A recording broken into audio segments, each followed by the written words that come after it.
Hello, my name is Rachel Murphy. There's so many ums. This is my favourite topic. Why am I stressed? Finance is fun. Money, it's not boring.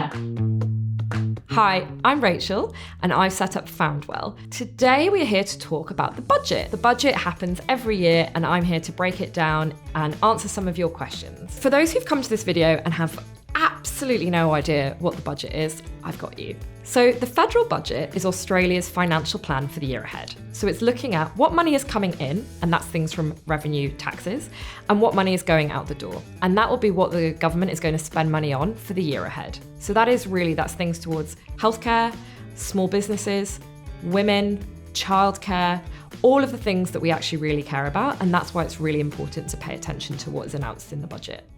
My name is Herdman and my business is Ageless Transformations. And my question is, how does the budget affect women in business, particularly in the health and fitness industry and for those over the age of 50? Okay, so that is actually a really hard question.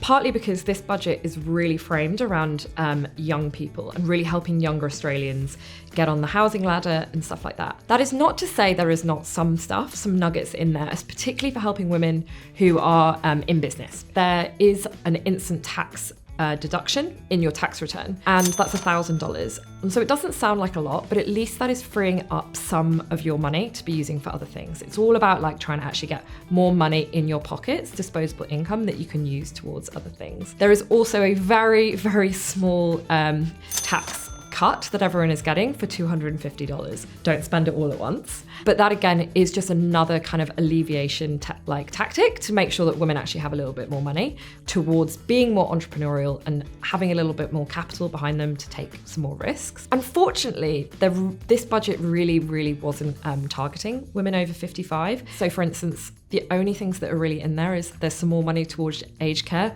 Don't want to suggest that anyone over 50 is about to head to an old age people's home, but it is really the only kind of measures that are targeting towards, when we're getting towards the end of our lives, what are the services available to us? While there's nothing in the budget that's specifically for women over 50, there is increasingly more evidence that women over the age of 50 are more likely to experience homelessness. This is a growing trend, unfortunately, and there is some good stuff in the budget around trying to increase housing. And increasing housing will actually help women over 50 who are increasingly more likely to experience homelessness. So a lot of the initiatives that the Labour government brought in over, say, the last 2 or 3 years, those are continuing initiatives, and so women will still be benefiting from them. Hello, my name is Maggie Raworth and I'm a journalist with A Current Affair. Given women take more career breaks for caring and they retire with less super, does this budget do enough to stop retirement from becoming a poverty trap for older women? That is a great question. This is a topic that I'm super passionate about because, as we know as a society, women are disproportionately affected with their super balances when it comes to retirement. That is because of all the various caring responsibilities that women typically take on, and whether that is a career break to raise children, a career break to look after elderly parents, we end up being in a situation where we don't have as much money coming in the bank as men do, and maybe are then not putting as much towards our super balances. Unfortunately, this budget does not go far enough for women, especially when we're talking about things towards super and topping up that balance to close that gap to make sure women are better off when they're coming towards retirement. However, there are some things that are quite good in this budget. What we do know that has been announced is that there is going to be super included now on paid parental leave. That's amazing. This didn't happen before. And what that essentially means is the money that you get from government when you go on maternity leave, they will top that up by putting some money in towards your super. And so that is meaning that you are having less of a gap in your kind of continuation being paid into super over time. Hi, I'm Lara Vella. I'm the Today Perth newsreader and Today Perth correspondent. We know that the discount on capital gains tax has been slashed. So if you're looking to build wealth, is it still worth investing in shares?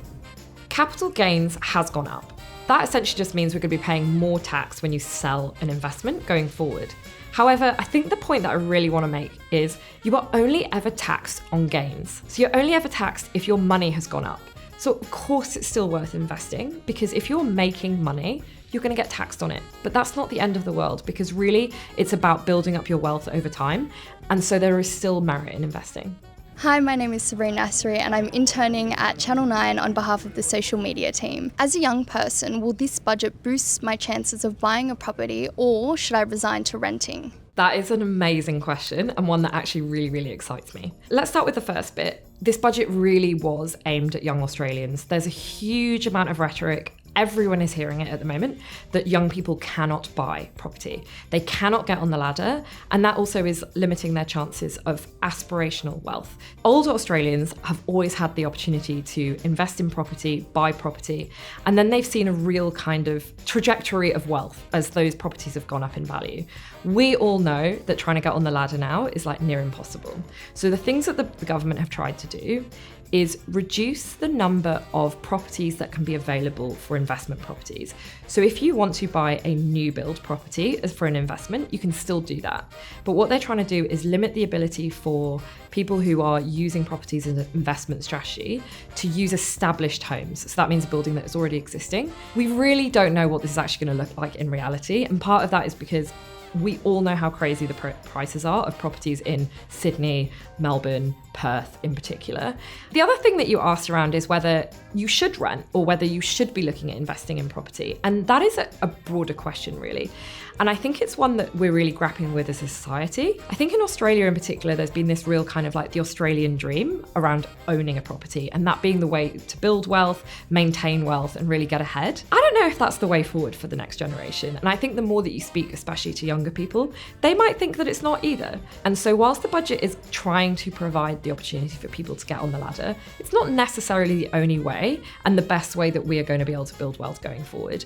I think the generation that are coming up at the moment are really demonstrating how they can be a lot more innovative with the ways that they try and build out their wealth. You know, a lot of them are doing portfolio income generation rather than having one job, like the millennials were told that we had to do. And so it'll be very interesting to see where to from here, and whether these initiatives that the government are putting through actually do drive younger people into the market or not.